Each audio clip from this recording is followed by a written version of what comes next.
Board exams का pressure हम सब समझते हैं कि ये कितना स्ट्रेसफुल हो सकता है, राइट? तो इसी टेंशन को थोड़ा कम करने के लिए आज हम कबीर की साखी का एक बहुत ही शानदार, एकदम डिटेल्ड एग्जाम रिव्यू करने वाले हैं। इसमें हम हर एक लाइन का भाव पक्ष यानी उसका गहरा मतलब और कला पक्ष यानी उसके पोएटिक डिवाइसेस को इस तरह से समझेंगे कि एग्जाम में मार्क्स कटने का कोई स्कोप ही ना बचे। तो चलिए बिना किसी देरी के सीधे शुरू करते हैं। आज का हमारा रोड मैप कुछ इस तरह दिखेगा। पहले कबीर दास जी का एक छोटा सा परिचय, फिर उनकी अलग अलग थीम्स जैसे मीठी वाणी और आलोचना, अहंकार का नाश, ईश्वर की सच्ची खोज, सच्चा ज्ञान और आखिर में सबसे जरूरी काव्य सौंदर्य यानी पोएटिक डिवाइसेस की एक master class. Section 1 Kabir Das का परिचय। एक सार्वभौमिक विचारक या यूनिवर्सल थिंकर। कबीर कोई आम कवि नहीं थे। उन्होंने किसी एक फिक्स्ड या संगठित धर्म को मानने से साफ इनकार कर दिया था। इसके बजाय उन्होंने पूरी मानवता और एक निराकार ईश्वर की बात की। उनका मेन फोकस ना कभी भी इन धार्मिक दिखावों या आडंबरों पर नहीं था। वो हमेशा सच्ची इंसानियत को ऊपर रखते थे। और पता है, उनके इसी गैर धार्मिक मानवतावादी नजरिए को समझना ही कबीर के हर दोहे को डिकोड करने की असली मास्टर की है। एक बार आप ये समझ गए तो फिर उनके दोहों के पीछे का असली मतलब निकालना बहुत आसान हो जाएगा। चलिए अब अपनी पहली बड़ी थीम की तरफ बढ़ते हैं, मीठी वाणी और आलोचना। यहाँ हम देखेंगे कि कबीर दास जी हमारी रोजमर्रा की जिंदगी, हमारी बोली और हमारे आलोचकों को लेकर कितनी कमाल की प्रैक्टिकल सलाह देते हैं। हमारी पहली साखी है, ऐसी बाणी बोलिए मन का आपा खोए, अपना तन शीतल करे औरन को सुख होए। बेसिकली कबीर यहाँ समझा रहे हैं कि हमें अपना अहंकार, अपना ईगो साइड में रखकर हमेशा मीठे और प्यारे शब्द बोलने चाहिए। इससे होता क्या है? इससे ना सिर्फ अपने खुद के मन को बड़ी ठंडक और शांति मिलती है, बल्कि जो हमें सुन रहा है ना, उसे भी अपार खुशी का एहसास होता है। और ये बात एकदम परफेक्टली हमारे एग्जाम वाले ब्लूप्रिंट को दिखाती है। लेफ्ट साइड में इसका कोर इमोशनल मतलब यानी भाव पक्ष है कि मीठी बोली से ईगो खत्म होता है और शांति मिलती है। और राइट साइड में इसका स्ट्रक्चर यानी कला पक्ष है। ध्यान दें, बानी बोलिए में जो ब साउंड बार बार आ रहा है ना, यहाँ बहुत ही खूबसूरती से अनुप्रास अलंकार का इस्तेमाल हुआ है। और हाँ, भाषा एकदम सिंपल सधुकड़ी है। इसी से जुड़ी अगली साखी पर आते हैं। निंदक नेड़ा राखिए आंगन कुटी बंधाए, बिन सावन पानी बिना निर्मल करे सुभाए। अब ये ना बड़ा ही दिलचस्प आइडिया है। कबीर कहते हैं कि जो इंसान आपकी आलोचना करता है, जो आपकी कमियां निकालता है, उससे हमेशा अपने एकदम करीब रखना चाहिए। मतलब वो तो यहाँ तक सजेस्ट कर रहे हैं कि भाई उसके लिए तो अपने आंगन में कुटियाई बनवा दो।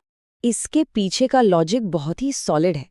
देखिए, शरीर से धूल मिट्टी साफ करने के लिए हमें साबुन और पानी चाहिए होता है, राइट? लेकिन जो हमारा आलोचक या निंदक होता है ना, वो बिना किसी साबुन या पानी के ही सिर्फ अपनी कड़वी बातों से हमारे स्वभाव की सारी कमियों को धो डालता है।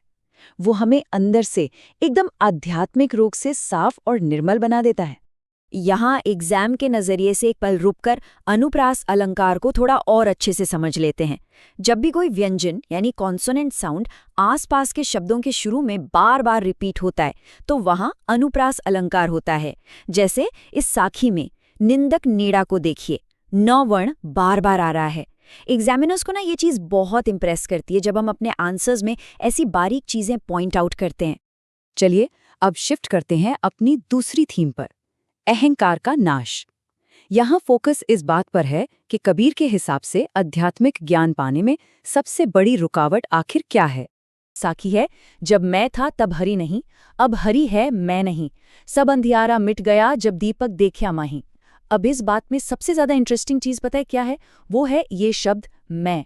वैसे तो इसका मतलब मुझसे या आय से होता है, लेकिन यहाँ इसे गहरे जिद्दी अहंकार या ईगो के सिंबल की तरह इस्तेमाल किया गया है। जब तक अंदर ये घमंड वाला मैं था, ईश्वर नहीं मिल सकते के। इन पावरफुल सिंबल्स को एग्जाम में जरूर हाईलाइट करना है। दीपक यहाँ ज्ञान की रोशनी का प्रतीक है और अंधियारा हमारे अहंकार वाले अज्ञान का। मतलब ज्ञान का दीपक जलते ही अहंकार का सारा अंधेरा छुमंतर हो जाता है। कला पक्ष की बात करें तो हरि है में फिर से वही कमाल का अनुप्रास अलंकार देखने को मिलता है। आगे बढ़ते हैं अपनी तीसरी थीम की तरफ, ईश्वर की सच्ची खोज। ये थीम इंसान की उस बेचैन भक्ति को दिखाती है जहां अक्सर ईश्वर को ढूंढने के लिए भटकते हुए गलत रास्ते अपना लिए जाते हैं। यहाँ एग्जाम के लिए एक बहुत ही प्रॉबेबल और ज़रूरी सवाल बनता है। सोचिए, कबीर ने कस्तूरी मृग यानी हिरण का ही उदाहरण क्यों लिया?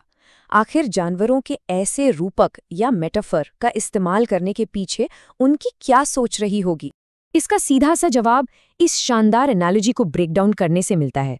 देखिए, कस्तूरी एक बहुत ही खुशबूदार चीज होती है जो उस हिरण की अपनी नाभि के अंदर ही मौजूद होती है, लेकिन वो हिरण इस बात से एकदम अनजान रहता है और उस खुशबू की तलाश में पागलों की तरह पूरे जंगल में भटकता रहता है। कबीर कहते हैं कि इंसान भी बिल्कुल ऐसा ही है। ईश्वर तो हमारे अपने दिल में बसते हैं, लेकिन हम बेवकूफ़ी में उन्हें बाहर मंदिरों, मस्जिदों और बाहरी जगहों पर ढूंढते फिरते हैं। असली तलाश बाहर नहीं, अंदर होनी चाहिए। इसी से जुड़ी अगली 2 साखियों के कॉन्टेक्स्ट को हम एक साथ समझेंगे। सुखिया सब संसार है और बिल्हा भुवन गम। यहाँ कबीर ने क्या गजब का कंट्रास्ट क्रिएट किया है।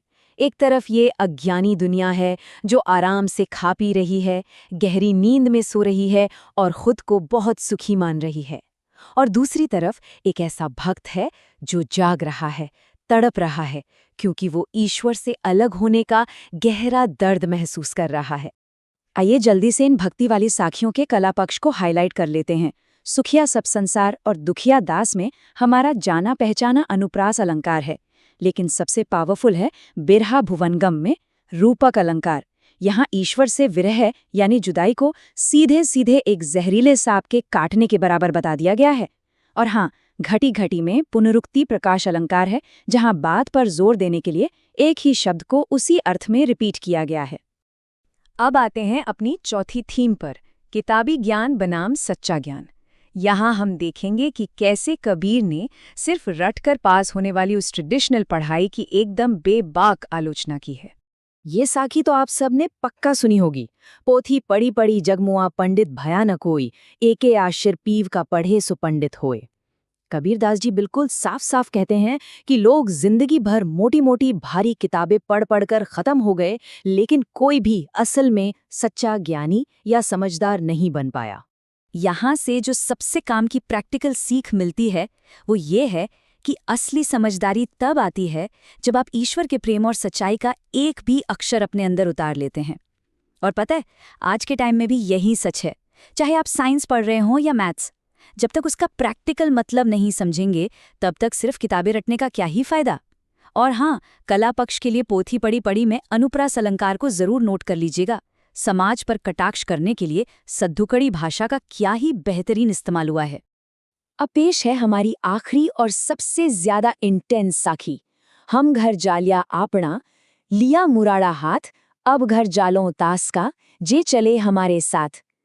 कबीर कह रहे हैं कि उन्होंने अपना ही घर जला दिया है और अब हाथ में एक जलती हुई मशाल लेकर चल पड़े हैं।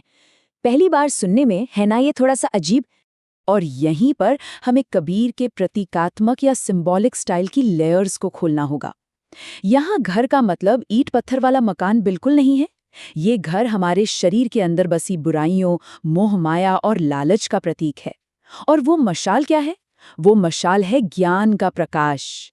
कबीर बस ये समझा रहे हैं कि उन्होंने ज्ञान से अपने अंदर की बुराइयों को जलाकर राख कर दिया है, और अब जो भी इंसान उनके रास्ते पर चलेगा उसे भी वो ज्ञान देकर उसके अंदर की बुराइयों को हमेशा के लिए नष्ट कर देंगे।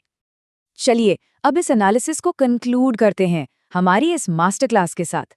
कबीर के कला पक्ष पर महारत कैसे हासिल करें, ये किसी भी एग्जाम में टॉप मार्क्स लाने की एकदम अल्टीमेट चीट शीट है। आखिर में इन मेन पॉइंट्स को एकदम दिमाग में बिठा लीजिए। पहला, कबीर की सदुकड़ी भाषा, ये आम लोगों की एक मिलीजुली भाषा थी जो सबको आसानी से समझ आती थी। दूसरा, उनका फेवरेट अनुप्रास अलंकार यानी कॉन्सोनेंट साउंड्स का शानदार रेपिटेशन। और तीसरा, उनके रोजमर्रा के बेहतरीन रूपक या मेटाफर्स, साबुन, दीपक, हिरण, घर। इन आम चीजों से उन्होंने कितनी गहरी बातें समझा दी। एग्जाम में अपने आंसर्स को अलग लेवल पर ले जाने के लिए इन कला पक्ष के एलिमेंट्स पर जरूर फोकस कीजिएगा। तो अब एक सवाल सोचने लायक है, क्या इन सारे कॉन्सेप्ट्स को समझने के बाद अब आप किसी भी अनसीन कविता को देखकर सिर्फ उसके शब्दों में ना उलझकर उसके असली पोएटिक स्ट्रक्चर को डिकोड कर सकते हैं? आई एम श्योर बिल्कुल कर सकते हैं। उम्मीद है कि इस डिटेल रिव्यू ने आपके बहुत से डाउट्स क्लियर किए होंगे। चलिए सीखते रहिए और आगे बढ़ते रहिए।